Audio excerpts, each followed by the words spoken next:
J'ai un scoop pour vous. Le football est de retour. Alors, quel football? Je ne sais pas, mais le football de club est de retour. Et quelle journée! Avant même de parler de ces affiches-là, j'ai envie de m'arrêter limite individuellement parce que c'est une journée de reprise folle. Le sprint final commence par ceci. 27e journée de Ligue 1. J'espère vraiment, vraiment que vous allez bien. Je vous souhaite la paix, la santé comme d'habitude. Prenez soin de vous, excellent week-end. Et voilà, j'ai profité de ces derniers jours avec la trêve pour me déconnecter un petit peu du football. Ça fait aussi du bien. Je fais une vidéo quasiment tous les jours depuis 1 an et demi maintenant.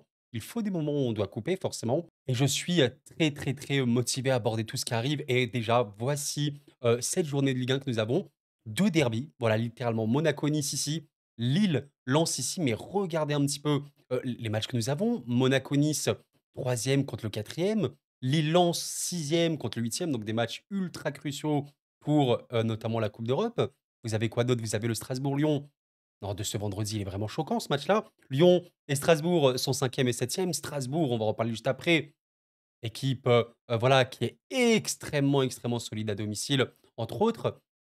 Une équipe, bon, qui, a quand même enchaîné pas mal de très, très, très bonnes choses. On a également un match ici entre Le Havre et Nantes qui concerne, bah, vraiment 2 équipes quand même que je maintiens, mais sinon se remet un petit peu bien. Et Toulouse-Brest, bon, bah, Toulouse et Brest, ils sont 9e et 10e. Allez, pourquoi pas espérer une 7e place, potentiellement qualificative pour l'Europe. Bref, je vous souhaite une excellente vidéo. On va commencer comme d'habitude par le premier match, la première affiche de cette journée et c'est évidemment ce très, très beau Strasbourg-Lyon. Et honnêtement, pour un match de reprise. Waouh! C'est un énorme match et les Lyonnais, je sais qu'ils sont nombreux sur cette chaîne notamment, il y a aussi pas mal de Strasbourgeois, salut à tout le monde, hein, de toute façon. C'est un énorme challenge qu'attend l'Olympique Lyonnais et j'insiste sur le mot énorme parce que, il faut le dire, sans trop de doute, hein, actuellement actuellement, il faut comprendre ce qu'on dit. J'entends ceci depuis quelques semaines, voire quelques mois, en tout cas depuis 2025. Oui, le RCSA est une des meilleures équipes de France et il faut le dire, il faut vraiment, le dire avec force. Déjà, chose très, très claire, nette et précise, je l'ai montré tout à l'heure, mais à domicile, Strasbourg est une équipe qui est extrêmement forte. On parle d'une équipe donc qui a actuellement 2 matchs joués, donc un de moins que tous les autres devant, qui est 6e de Ligue 1 avec un match en moins, 25 points à domicile, une seule défaite, OK? La Méno est, on le sait, une grosse forteresse, une équipe qui perd très, très, très peu à la maison, il faut le dire. Et voilà, quand tu as une seule défaite depuis le début de saison à la maison, c'était contre Monaco de mémoire, un Monaco qui a été très, très bon. Une seule défaite, il y a que Paris qui fait mieux. Tu es à égalité avec Nice, qui est également très, très bon à la maison. C'est fou. Alors, ce qui est très drôle, c'est que Nice a perdu à la maison face à Lyon. Alors, pourquoi pas espérer, un truc de fou pour les Lyonnais? Lyon se déplace plutôt bien en Ligue 1. En tout cas, ils sont 4e de Ligue 1 à l'extérieur avec 19 points. Bon, 19 points, 5 victoires, 4 nuls, 4 défaites. OK, on peut quand même le noter. Mais voilà, il faut vraiment le dire, Saint-Étienne, je vais dire, Strasbourg est très, très, très impressionnant. Honnêtement, quand on voit que sur les 12 dernières journées, 12 hein, les gars, 9 victoires, 2 nuls, une seule défaite, il y a 29 points pour le RCSA. C'était vraiment sa force respect. Dites-vous que le PSG, qui évidemment on sait exceptionnellement fort, cette année notamment, 34 points, ben, le PSG a seulement 5 points de plus que Strasbourg, sur cette, durée-là. Franchement respect. Alors pourquoi Strasbourg est aussi fort? On va pas non plus faire, voilà, une analyse trop, trop poussée. Il faut que la vidéo elle dure quand même un certain temps, mais pas 2 heures non plus.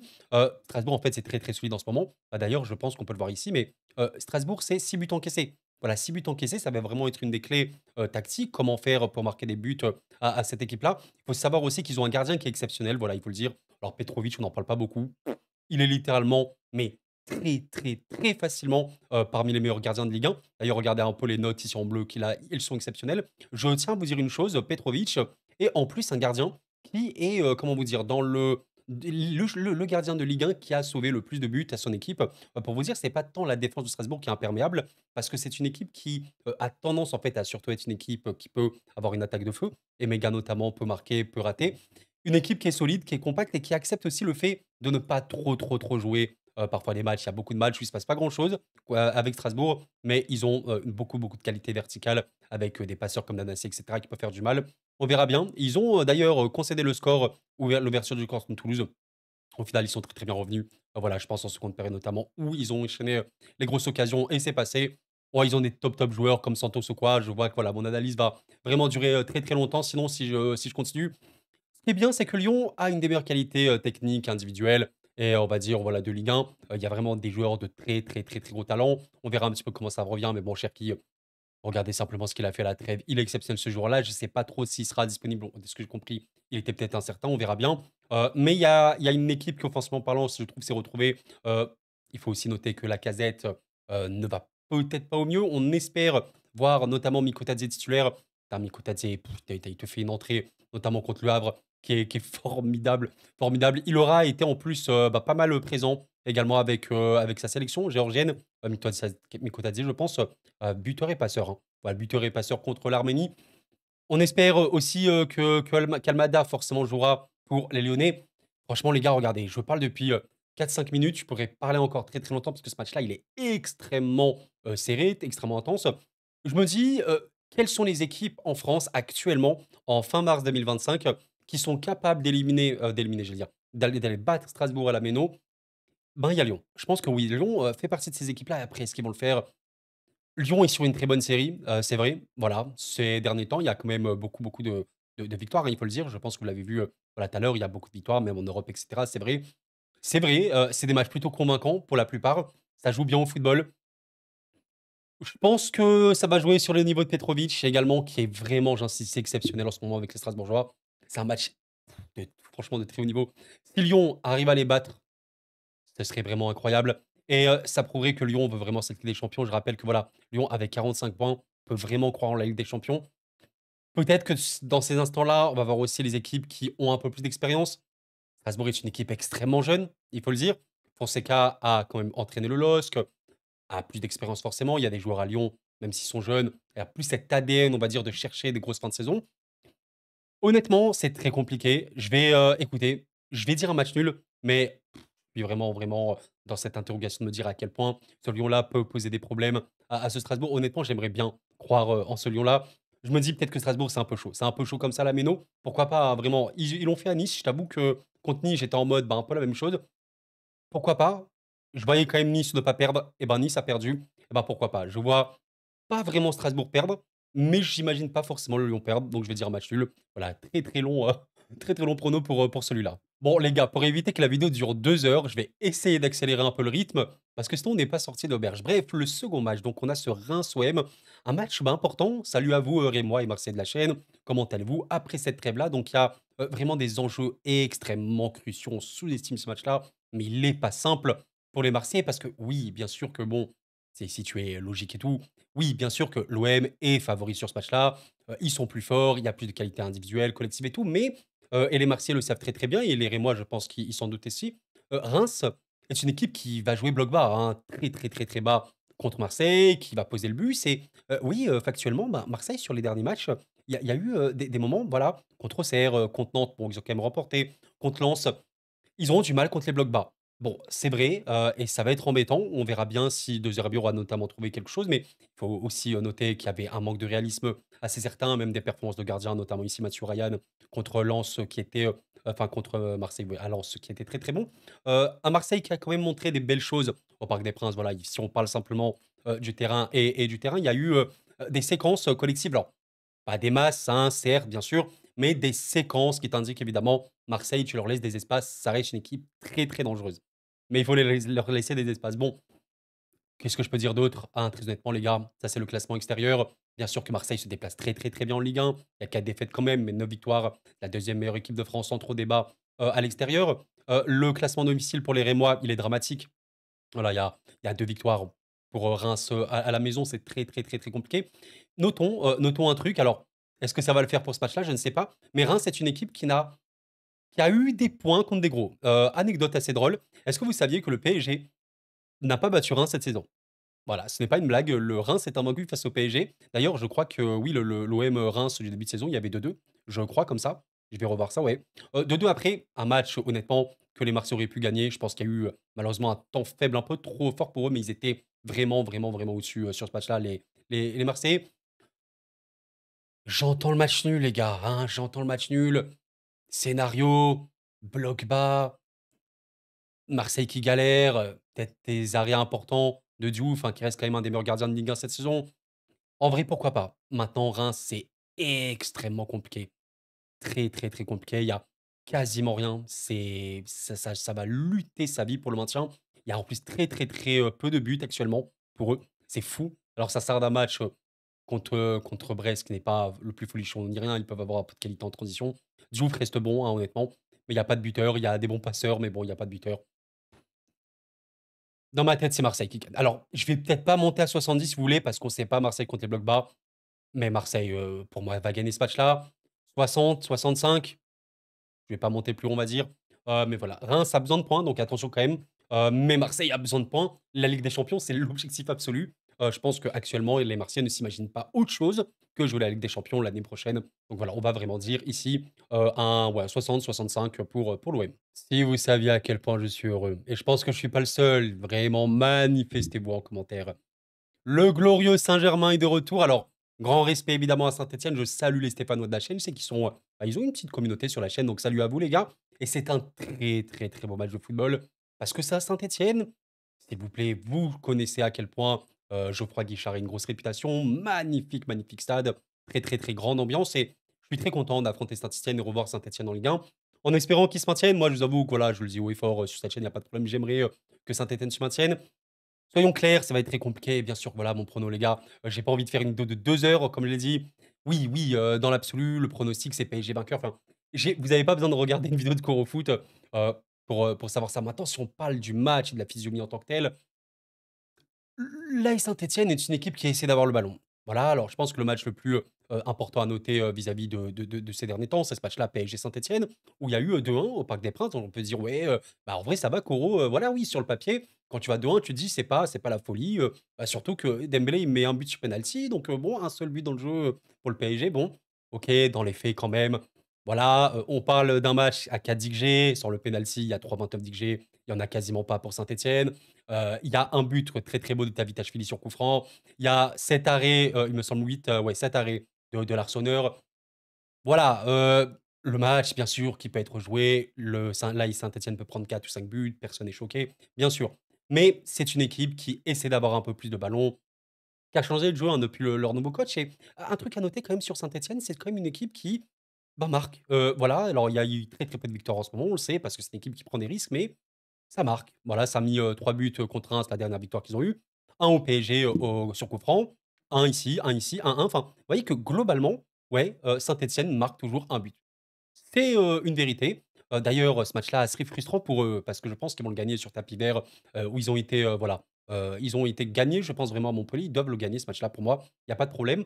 Montre quand même la qualité offensive de Saint-Etienne. Saint-Étienne, de par leur jeu, ça va être compliqué défensivement, il faudrait que l'Arseneur assure bien de derrière. Mais il y a quand même une qualité offensive certaine, des bons passeurs, Cardona notamment, qui fait vraiment un bon début d'année 2025. David Tachvili qui est ultra pertinent, sûrement le joueur le plus fort et important de cette équipe-là. Et Stassin qui est très, très, très bon. Stassin, les gars, pour ceux qui ne suivent pas trop, on parle d'un joueur qui est très, très mobile, très technique, mais qui a quand même 8 buts avec Saint-Etienne en Ligue 1. Ben, franchement, c'est cool. Regardez sur ces derniers matchs au CRC, Marseille buteur, tu as marqué contre Nice, tu as marqué contre Le Havre, tu as mis un doublé contre Montpellier. Tu as 20 ans, tu joues à Saint-Etienne, pas du tout l'équipe la plus dominatrice de Ligue 1, évidemment. Tu marques autant, tu as quand même 4 passes D, parce que oui, c'est quand même un joueur qui a une qualité technique certaine en dribble et en passe, il sait générer des occasions. En vrai, c'est à noter. Voilà, maintenant, les gars, oui, pour moi, le PSG devrait gagner ce match-là. Ils sont aberrants de force. Hein. On en parle, je pense, assez sur la chaîne. Le PSG est extrêmement, extrêmement fort. Alors, on va me dire, oui, mais Koura, attention, attention, attention. C'est le retour de la trêve. Des joueurs ne seront pas là. Je suis d'accord avec vous. Ça, je ne peux pas vous dire le contraire. Et dans l'absolu, bah voilà, il reste 8 matchs de Ligue 1 pour le PSG, comme pour les autres équipes.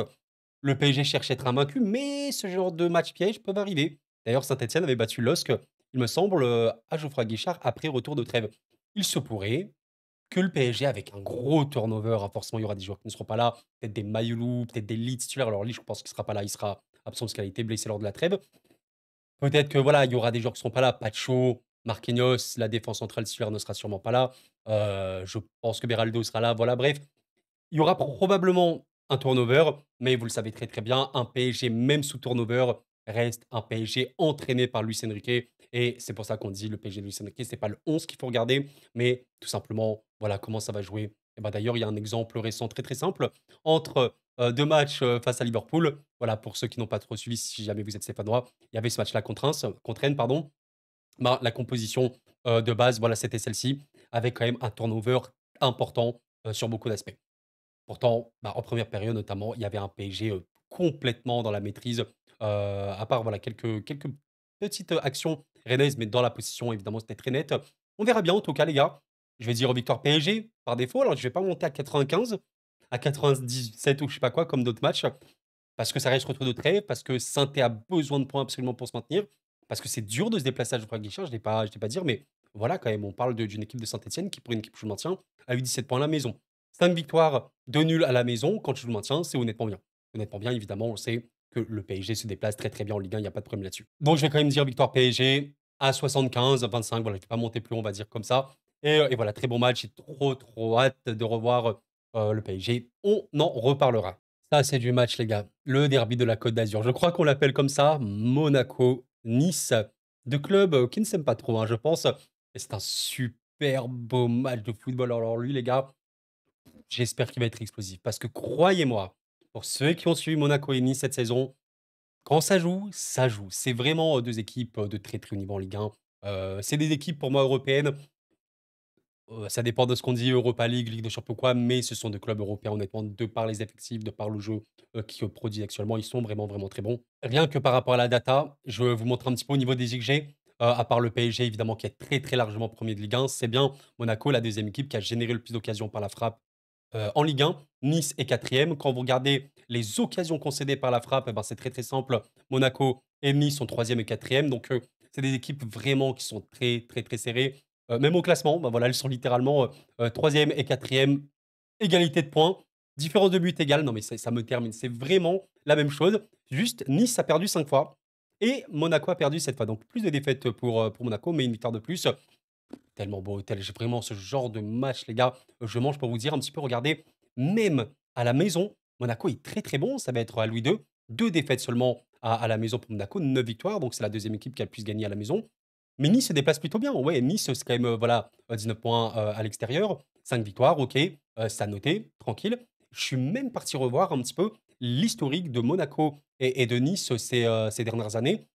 J'ai, vu que voilà, c'était, relativement serré. Parfois, c'était Nice qui gagnait, là, ici, c'était Nice. Monaco à l'extérieur cette fois-ci, Monaco. D'ailleurs, regardez les dernières réceptions de Monaco, on avait quand même ça, hein, en 2023. Monaco-Nice, Monaco-Nice. 1-0 pour Nice, 3-0, voilà, lui, il était très méchant. Un petit 2-3 comme ça, on s'en souvient, l'année dernière, en février, avec Golovin, je crois, le dernier buteur. Donc ouais, c'est vraiment super serré et là, c'était Nice, cette fois-ci, qui avait regagné. C'est franchement, les gars, c'est d'ailleurs, je remarque un truc, il y a très peu de matchs nuls, bah, je crois qu'il y en a qu'un seul là dans ce que je vois. Ouais, un seul, je crois, en 2021.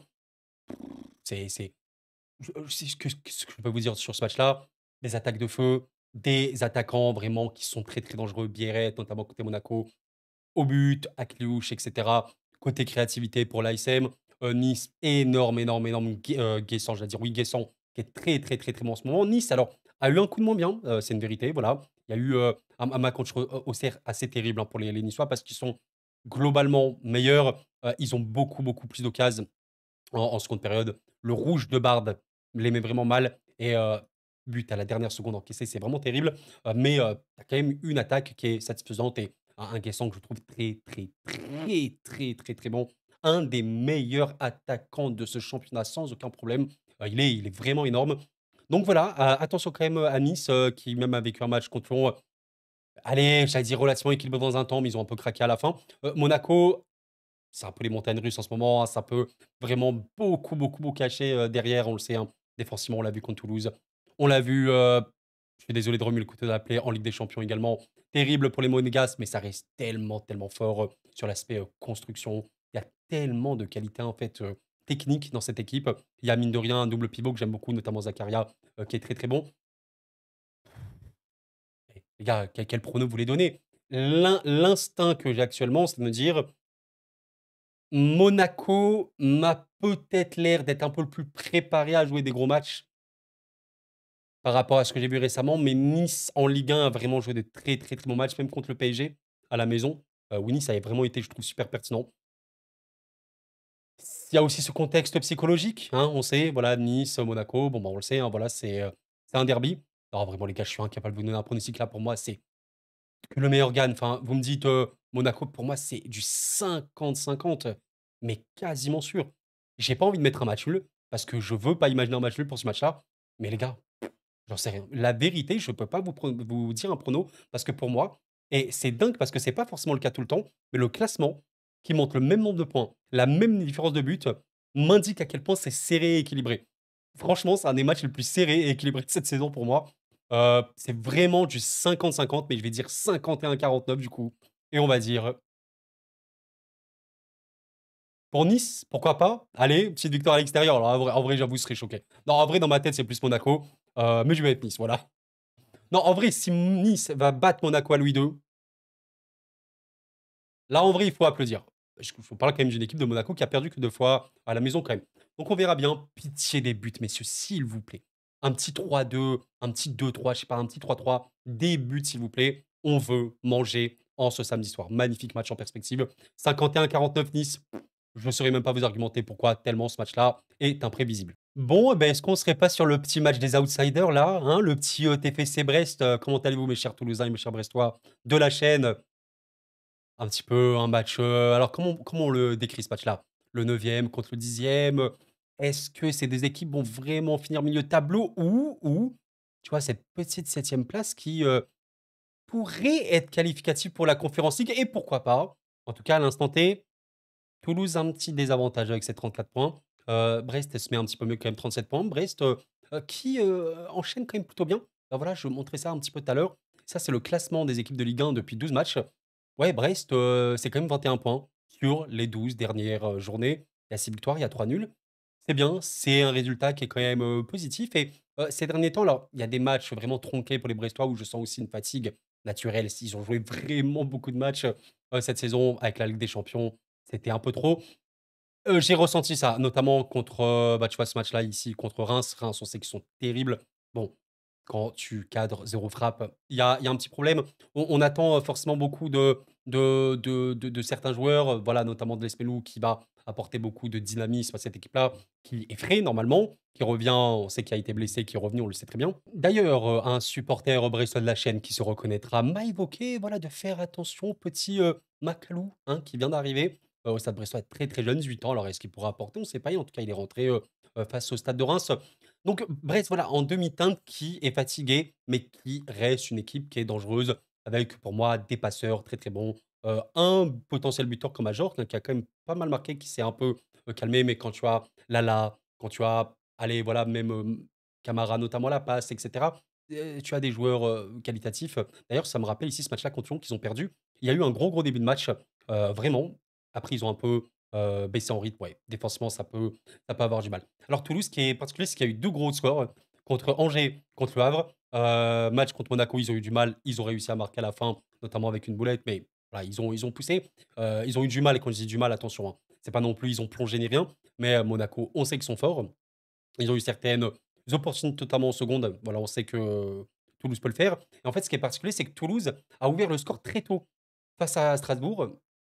On s'est dit: «Est-ce que Strasbourg va perdre à la maison?» Eux qui sont, vraiment invaincus là-bas. Au final, voilà, Toulouse, a un peu cédé en seconde période, c'était un petit peu trop compliqué et voilà, donc c'est compliqué parce que pour moi, ce match-là, il est très, très, très probable dans le match nul. Mais vraiment, vraiment, j'ai pas envie de mettre beaucoup de matchs nuls sur cette journée, mais lui, je me dis une équipe, Brest qui est fatiguée, mais qui reste quand même solide à la maison. Voilà, je ne l'ai pas montré, mais c'est une équipe qui, tac, regarde un petit peu, ça c'est le classement domicile.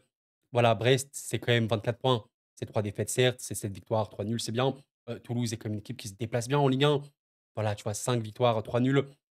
Pour moi, c'est relativement équilibré. Je peux pas vous donner un pronostic, net. Si je donne un autre prono, c'est 55-45. Pour une des équipes, ce serait peut-être 55-45 plutôt quand même sur Toulouse actuellement. Je les trouve peut-être un peu plus frais, honnêtement et il y a eu des matchs assez, durs, hein, vraiment contre Monaco et contre Strasbourg, coup sur coup.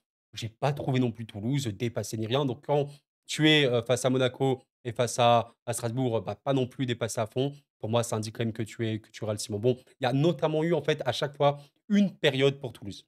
Donc c'était, plutôt positif. Moi, je vais dire un nul, par défaut. C'est pas un nul qui arrangerait les 2 équipes, honnêtement, hein. Le nul, n'arrange réellement personne. Que le meilleur gagne, les gars. Je vais dire un match nul pour ce petit Brest, Toulouse. Aïe, aïe, aïe, aïe, aïe, je suis toujours obligé de parler de Montpellier, hein. Bah oui, forcément, Montpellier joue encore des matchs.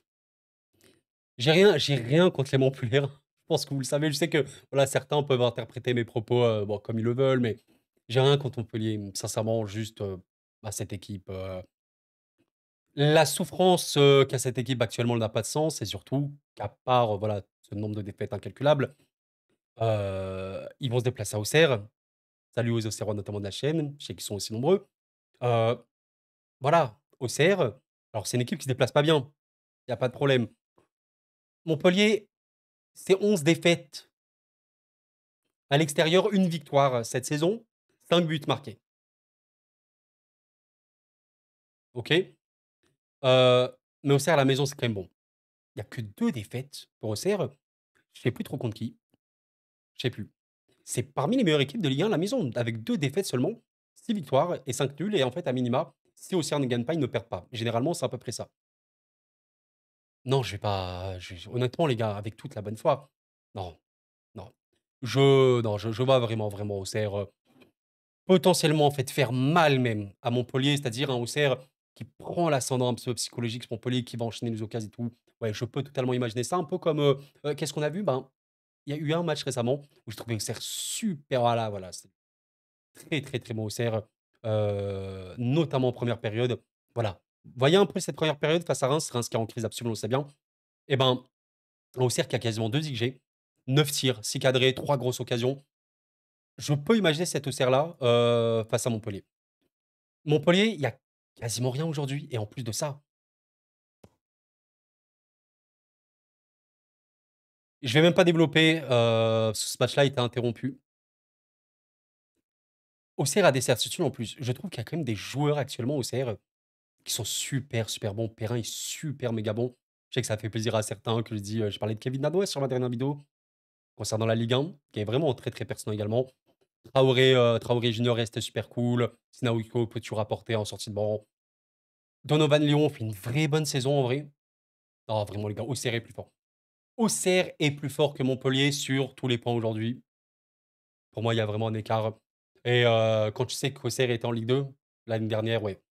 Non, là, actuellement, Auxerre est bien plus une équipe de Ligue 1 que Montpellier. Force Montpellier de la chaîne, je de la chaîne, enfin, Montpellier tout court. C'est terrible. C'est quoi le classement déjà? C'est Auxerre est bon dernier, enfin, Montpellier bon dernier, ouais. Ah, très, très dernier. Auxerre, je pense quand même se maintient va se maintenir tranquillement. Ouais, Auxerre victoire, 80-20. On peut y aller. 80-20 ici, pour moi. Il y a pas trop de débat. Bah, écoutez les gars, je sais que sur le papier, un petit match Angers-Rennes, c'est pas le match qui hype le plus, mais moi j'aime bien ce match-là. Il m'intéresse parce que, bah, déjà c'est 2 équipes que j'aime plutôt bien, à voir en vrai dans le jeu cette saison, qui ont eu, des phases de moins bien, mais surtout de bien. Je me rappelle de très, très bonnes séquences d'Angers. Rennes qui revient super bien. On se rappelle même du Rennes du tout, tout, tout début de saison. 2 clubs qui sont, voilà, relativement serrés au classement, 29 points, 27 points. Le maintien, allez, oui, n'est pas encore fait. Dans ma tête, non, là, c'est bon. Angers, et Rennes, oui, même Angers, pour moi, ne vont pas descendre. Il y a quand même des équipes, derrière. Je sens vraiment beaucoup, beaucoup, beaucoup de souffrance. Donc non, pour moi, ça va le faire. Même si, attention à Angers quand même. Très bonne phase, comme je l'ai dit, vraiment un Angers, sérieux, pertinent. Voilà, vous voyez un peu cette phase, qui a fait, je pense, plaisir à beaucoup d'Angevins. Voilà, à partir de fin décembre, début janvier, beaucoup de victoires, séries, même en Coupe de France et tout, super bien. Invaincu par-ci par-là. Mais depuis quelque temps, c'est un peu plus compliqué contre Saint-Étienne. Il y a eu des phases où tu as pris un peu long, c'est que voilà, Angers n'est pas le mieux défensivement, mais au moins tu as mis 3 buts, dont un sur pénalty à toute fin. Heu, Là, depuis, c'est un peu plus compliqué. 0 but marqué sur les 3 derniers matchs. Non-match contre Toulouse. Non-match absolu. Non-match, ouais, contre Brest et contre Monaco, quasiment rien. Quasiment rien. Donc, je sais pas trop ce qui se passe, mais, attention quand même, il y a des joueurs d'une grosse qualité. Abdelli reste pour moi un peu le joueur, très, très important de cette équipe-là. Le Paul, alors, a vraiment une phase de bien. Là, ça va beaucoup moins bien, mais il dépend de l'équipe, on le sait très bien. Fofana reste une grosse satisfaction, hein. Pour moi, Fofana est super pertinent. Honnêtement, hein, Yaya Fofana, il est assez sous-coté, je trouve. Donc attention les gars. Mais Rennes, alors, Rennes, c'est un peu compliqué à analyser également parce que c'est une équipe qui a vraiment, depuis Habib Beye, a montré, de la qualité, mais des matchs parfois un peu en trompe-l'œil. Par exemple, ce 4-0 contre Montpellier, c'était un peu dur. Bon, contre le PSG, c'est le PSG, ça reste très, très compliqué, mais tu as une bonne, bonne phase, voilà, très intense entre la 50e, la 62e, si je me souviens, 10 bonnes grosses minutes où, Rennes a été dangereux en reprise, du match, c'est une vérité et après un peu plus tard, dans ce match-là, oui, on me dira: «Oui, mais Koro, le PSG a fait tourner, le PSG même avec le remplaçant se contenait parce qu'il y avait Liverpool après», certes, mais n'oubliez pas, c'est toujours ce que je dis, il faut récompenser et féliciter le travail de l'adversaire parce que c'est pas parce qu'une une équipe se repose sur ses lauriers, je sais pas quoi, que ça veut dire voilà, qu'elle va prendre l'eau. Non, pas du tout. Il faut bien y jouer. Et voilà, j'ai trouvé un Rennes très, très pertinent face au PSG, malgré ce 4 buts pris. Le dernier match qu'il y a eu de Rennes, c'était ce match-là contre Lens.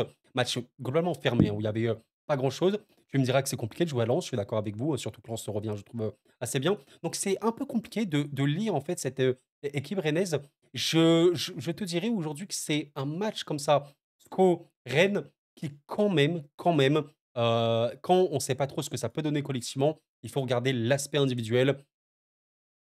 Ouais, les gars, soyons aussi clairs, sur une chose, factuellement, hein. La qualité individuelle rennaise, elle est pour moi meilleure que les Angevins. Notons quand même qu'il y a des absences importantes. Alors je sais pas trop si ça va revenir, mais Brassier, pour moi, c'est important cette absence-là. Blas pour l'aspect tout ce qui est créatif, c'est important comme absence côté Angevin, mais la qualité individuelle de Rennes est meilleure. Pour moi, même si je sais qu'il y a des joueurs très critiqués comme Kalimundo, il reste un des meilleurs buteurs de Ligue 1.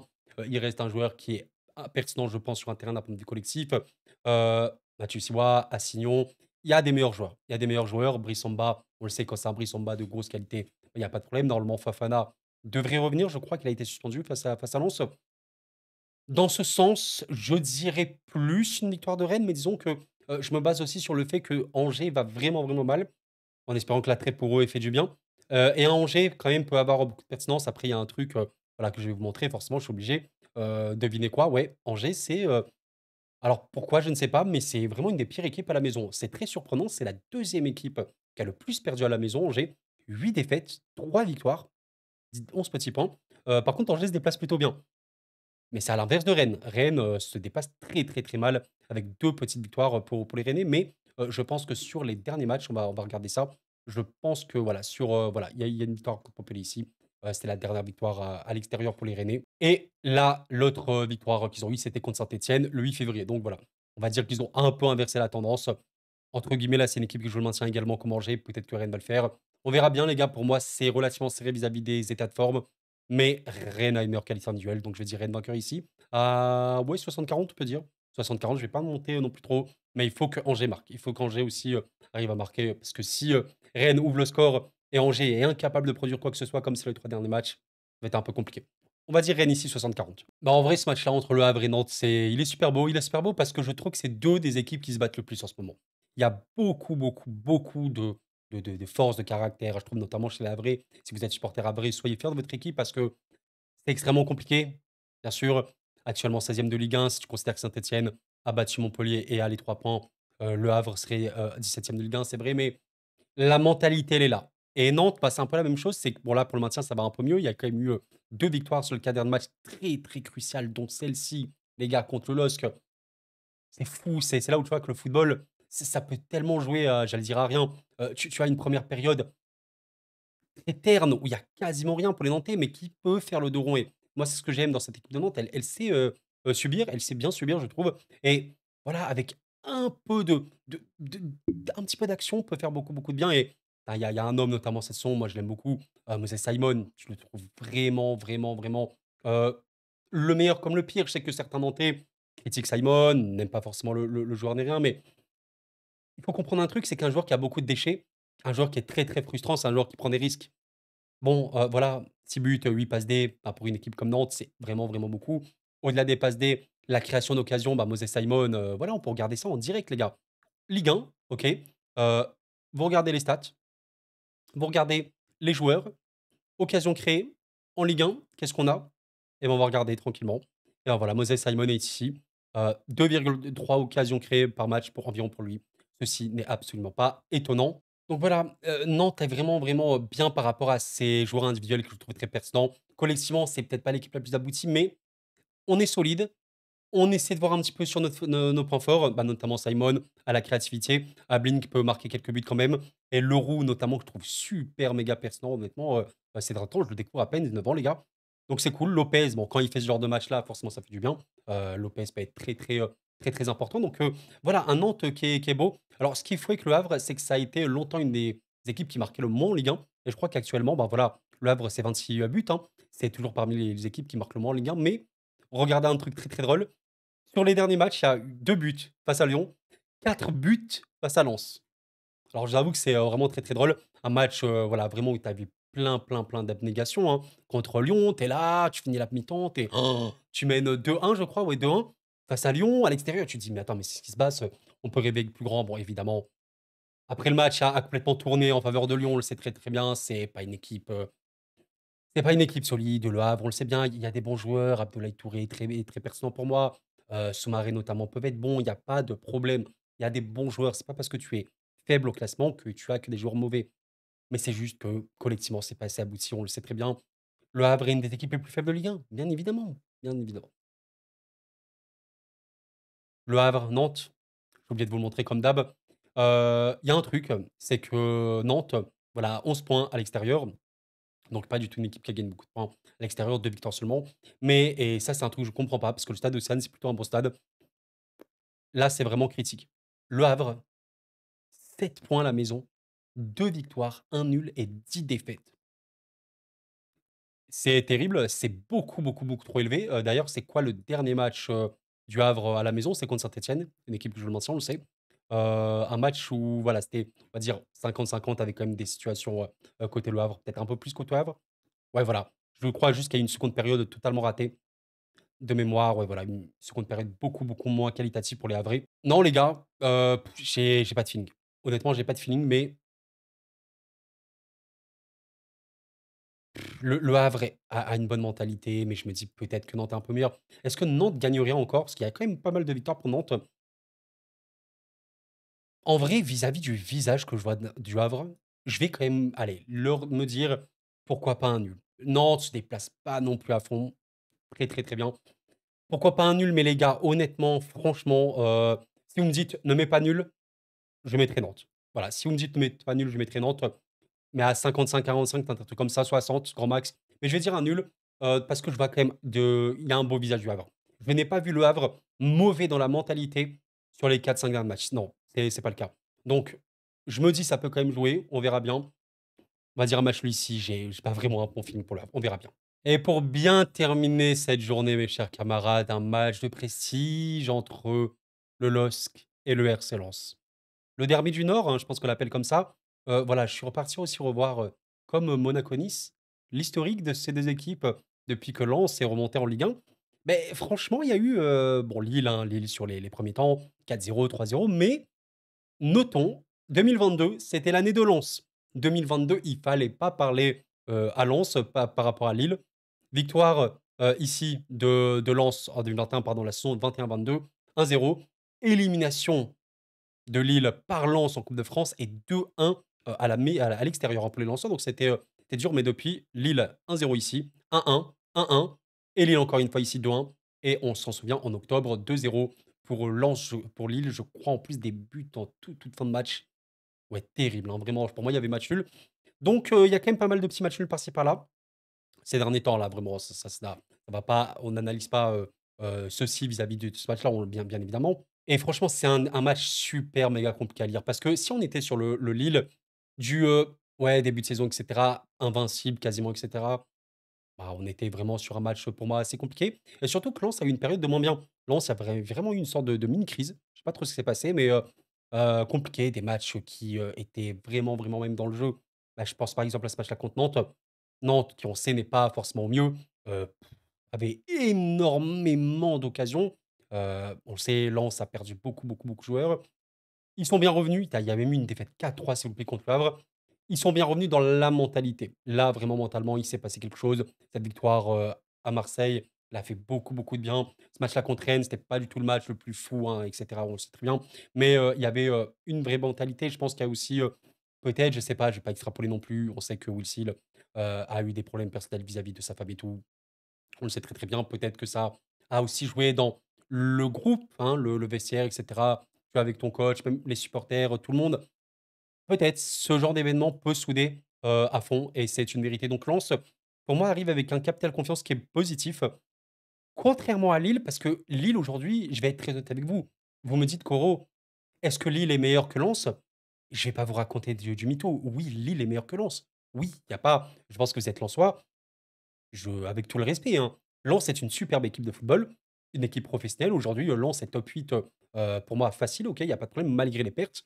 Ça reste une équipe qui joue au football. qui comprend ce qu'elle a à faire, qui est solide. Mais Lille, c'est très, très fort. C'est censé être vraiment, enfin, je vais rappeler un truc, hein, peut-être que certains ont oublié, mais une équipe qui termine 7e de la Ligue des Champions, alors je dis souvent, je suis contre la culture du résultat, il ne faut pas simplement regarder le résultat, je suis d'accord avec vous. Bien heureusement, j'ai regardé les matchs de Lille en Ligue des Champions.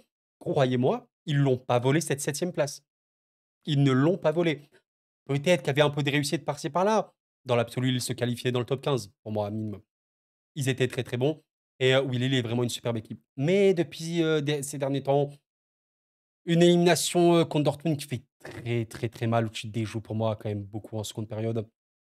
Un match contre Nantes, en fait compliqué parce que tu es dans tout ce qu'on n'aime pas vraiment voir en fait de ce Lille-là. Une équipe qui, peut un peu retomber sur ses travers, n'est pas non plus l'équipe qui crée le plus d'occasions et qui peut parfois rater une période, on le sait très bien. Et des joueurs qui devraient faire mieux, par exemple David, c'était un des joueurs, mon attente en fait cette fin de saison pour les Lillois. Pourquoi? Parce que David, quand on regarde sur le papier, on est en mode: «Ouais, mais en fait vas-y Koro, 14 buts en Ligue 1, bah, c'est bien et tout». C'est bien, mais sur les 14 buts, il y a 6 pénaltys. David, Jonathan David, tu joues au LOSC, tu as marqué 8 buts dans le jeu. C'est un peu dur et ouais, je pense qu'à un moment, un David qui marque un peu plus de buts dans le jeu, ça aiderait bien cette équipe du LOSC qui a vraiment que lui en buteur. Haralson peut marquer, mais c'est pas un buteur à proprement parler. Bakker, ce n'est pas un buteur. Sarawi, c'est pas un buteur, etc. Donc c'est compliqué. Je dirais toujours que Lille a à minima une qualité défensive qui est certaine, pour moi qui est bonne. Il n'y a pas de problème là-dessus. Ils ont un grand gardien, il n'y a pas de problème là-dessus. Mais voilà, je fais le bilan des derniers matchs. Même depuis Dunkerque, bon Dunkerque, tu as été largement au-dessus. Tu as vraiment eu 0 finition, il faut arrêter le massacre. Contre Monaco, tu as eu un peu de mal, tu l'as gagné. Contre Paris, bon, bien sûr qu'il y avait pas de match. Paris était juste un peu trop fort. Contre Dortmund, ouais, c'était un peu terne, et cetera, mais on va dire, tu as fait un 1, c'était pas si pire. Contre Montpellier, c'était pas du tout un bon match. Contre Dortmund, c'était un match, malheureux, malheureusement raté pour moi. Tu as déjoué quand tu as mené 1-0, tu as arrêté de jouer malheureusement. Et contre Nantes, non, c'était pas un bon match. Je suis pas optimiste. Je suis pas optimiste pour le LOSC, hein. C'est un moment, je me fie par rapport à ce que je vois. Je regarde les matchs du LOSC. La qualité individuelle, elle est certaine. Ils sont meilleurs normalement que Lens, il y a pas de problème là-dessus. Je sais pas dans quel capital confiance ils arrivent. Alors, est-ce que Lens est capable de réaliser cette folie de gagner à l'extérieur là-bas? Enfin oui, à l'extérieur là-bas, vous avez compris l'idée. J'aurais dû le montrer, mais voilà. Notons, hein, Lens, 22 points à l'extérieur cette saison. 6 victoires. 4 nuls. Ça à noter, c'est bien. Le LOSC reçoit très bien. Il y a pas de problème là-dessus. C'est une des meilleures équipes à la maison. Il y a que 2 petites défaites pour le LOSC à la maison, dont une contre le PSG, il me semble. Donc ça va, je pense quand même que tu es, parmi les meilleurs là-dessus. Ouais, Lens, alors bien sûr que là j'ai dit, je suis pas le plus confiant pour les Lillois, certes. Je vais pas non plus monter sur mes grands chevaux. Ouais, Lens, je suis méga confiant. 1-0 contre Marseille avec un Mathieu Ryan qui a été formidable. Machado que j'ai trouvé super pertinent et un très beau but, OK. Et un 1-0 contre Rennes. C'est pas non plus le match du siècle. Je vais pas, voilà. Lens reste une équipe qui a du mal, on va dire, dans le jeu. En ce moment, il y a eu des pertes très, très importantes. Allez, je te dirais, c'est un derby. Peut-être que le LOSC va juste simplement élever son niveau de jeu. Il reste à la maison. Je les vois vraiment, vraiment. En fait, là, si tu me dis que le LOSC perd à la maison et face au rival, waouh, franchement, waouh. Alors, ce serait fou, hein, vraiment, pour Lens. Surtout que Lens a une motivation, hein, les gars, pour ceux qui ne savent pas, ou bien sûr qu'il y a une motivation à jouer ce match-là. Hein. Mais Lens, avec 39 points, peut espérer une 7e place, potentiellement qualificative. Donc, il y a une motivation ici, en plus du derby. Voilà. On verra. Attention, attention, attention. Jeudi, victoire du LOSC, mais à 55-45, je ne vais pas monter trop haut. Attention, parce que je vois pas des belles choses du LOSC. Vraiment pas. Un Lens, qui a vraiment eu un beaucoup, beaucoup de confiance sur les derniers matchs, qui aime, je pense même souffrir, qui aime souffrir. Vous avez compris l'idée, qui aime accepter en fait de souffrir sur un terrain. On l'a vu notamment contre Marseille, ils ont vraiment bien fait ça. Attention, on verra bien. Victoire du LOSC, peut-être à un but d'écart. On va dire ça pour ce match-là. Et voilà mes chers amis, je suis, trop, trop content, vraiment, enfin le retour du football de club. J'espère que vous avez apprécié la vidéo. Pensez au like avant de partir. Qu'est-ce que vous en pensez un petit peu de ces pronos-là? Vous me dites ça. Comme d'habitude, je ne réponds pas trop, généralement les vendredis, et cetera. En plus, je reçois de plus en plus de commentaires, donc c'est, devenu quasiment impossible, mais je les lis. Donc, je vous souhaite comme d'habitude une excellente, journée de football, que vous regardez le football français, le football étranger, qu'importe. Excellent week-end à vous. et on en reparlera très tranquillement. Belle fin de saison. On est parti pour le rush final. Merci d'avoir suivi la vidéo les amis, c'était quoi? Prenez soin de vous et la paix sur vous.